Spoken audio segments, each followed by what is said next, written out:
India is a country of rich culture where people of different religions live together.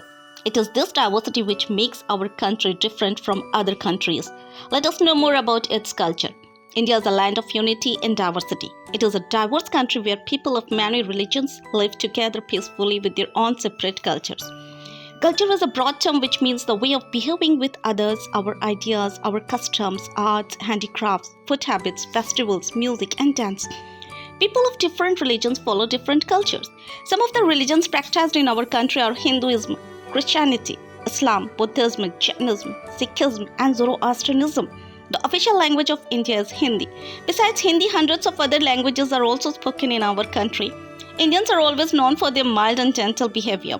Our country is a land of rich cultures where people have humanity, tolerance, unity, secularism, and a strong social bond. Our culture always teaches us to behave well, respect elders, care for helpless people, and help the needy and poor people.